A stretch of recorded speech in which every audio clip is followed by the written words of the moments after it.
چھوٹی پہاڑیاں ہوتی ہیں، وہاں کنکریاں ہوتی ہیں، آپ وہاں تشریف لے آ رہے تھے تو آپ کو آواز آئی یا رسول اللہ یا رسول اللہ، آپ رک گئے، اکیلے تھے اس وقت، دائیں طرف دیکھا کوئی آواز دینے والا نظر نہیں آیا، بائیں طرف دیکھا کوئی آواز دینے والا نظر نہیں آیا، آپ تھوڑی دیر کھڑے رہے پھر چلنے لگے تو پھر آواز آئی یا رسول اللہ یا رسول اللہ۔ حضور اقدس صلی اللہ علیہ وسلم اس آواز کی طرف چل پڑے جہاں سے آواز آ رہی تھی۔ آپ نے جا کر دیکھا ایک صاحب درخت کے نیچے سو رہے ہیں اور ان کے سرہانے ایک ہرن کی مادہ وہ بندھی ہوئی ہے، وہ ہرنی آپ کو آواز دے رہی تھی۔ آپ اس کے پاس تشریف لے گئے، اس ہرنی نے کہا کہ یا رسول اللہ میں آپ سے یہ تو نہیں کہتی کہ آپ مجھے رسی کھول کے آزاد کر دیں، اس لیے کہ یہ جو صاحب سو رہے ہیں انہوں نے مجھ کو پکڑ لیا ہے، یہ میرے مالک ہیں، آپ تو نہیں کھول سکتے مجھے، مالک تو میرے یہ ہے۔ یعنی وہ مسئلہ وہ بھی جانتی تھی کہ جس نے مجھے پکڑ لیا میں حلال جانور ہوں، جنگل کی آزاد جانور ہوں، جو پکڑ لے میں اس کی ہوں۔ تو عرض کیا کہ رسول اللہ آپ تو مجھے نہیں کھول سکتے، مالک تو میرے یہ ہے جو سو رہے ہیں۔ میں اتنی درخواست آپ سے کر رہی ہوں جس کے لیے میں نے آپ کو آواز دی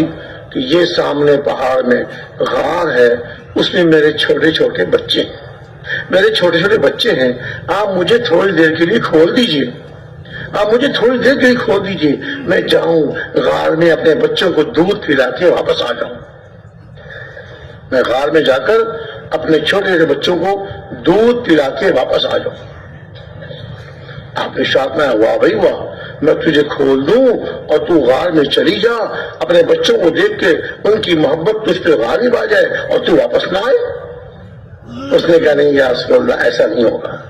میں وعدہ کرتی ہوں کہ بچوں کو دودھ پلا کے میں واپس آ جاؤں گی۔ اچھا میں عرض کرتی ہوں کہ اگر میں واپس نہ آئی تو کل قیامت کے دن اللہ تعالیٰ مجھ کو عشار والا عذاب دے، عشار والا عذاب کہ اللہ کے پیارے رسول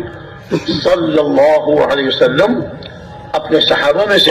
کسی کو مقرر فرما دیا کرتے تھے، چونکہ اسلام نیا تھا، لوگوں کو مسئلے زکوٰۃ کے عشر کے معلوم نہیں تھے،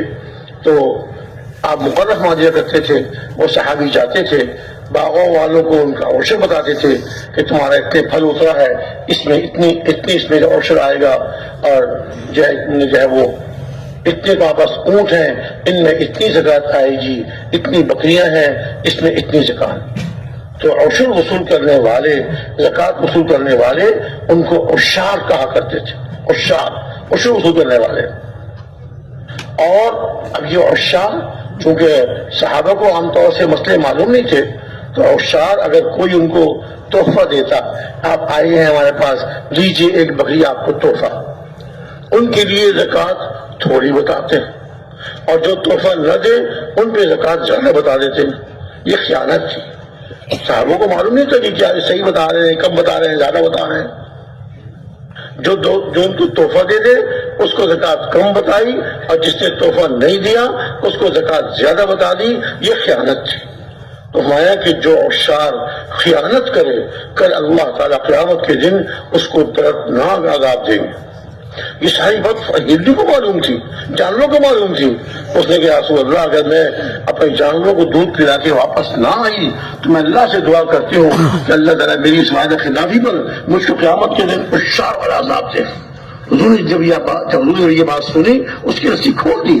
وہ ہرنی بھاگتی کراچے بھرتی ہوئی پہاڑ کی طرف چلی گئی۔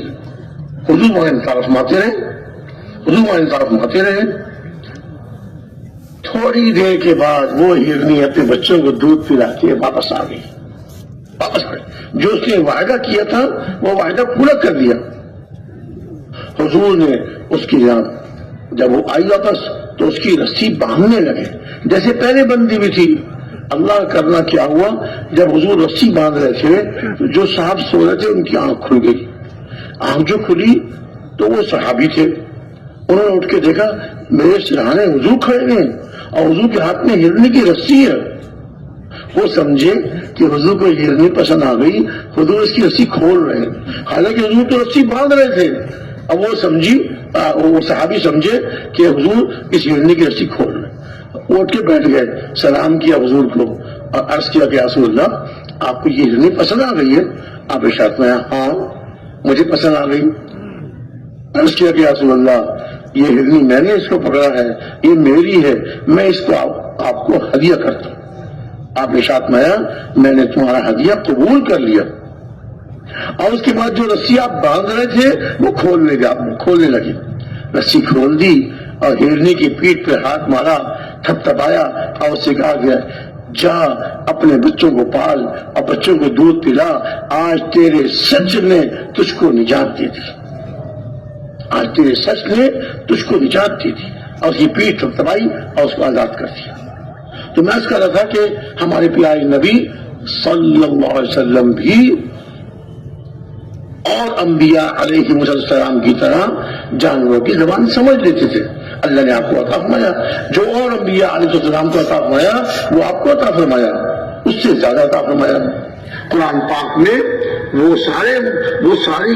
باتیں، وہ ساری نصیحتیں جو تین کتابوں میں اللہ تعالیٰ نے اتاری، تورات میں، زبور میں، انجیل میں، وہ اللہ نے قرآن میں اتار دی، اور جو صحیفے اتارے اللہ تعالیٰ نے، ان صحیفوں کو بھی اللہ تعالیٰ نے اب وہ نور اور وہ برکتیں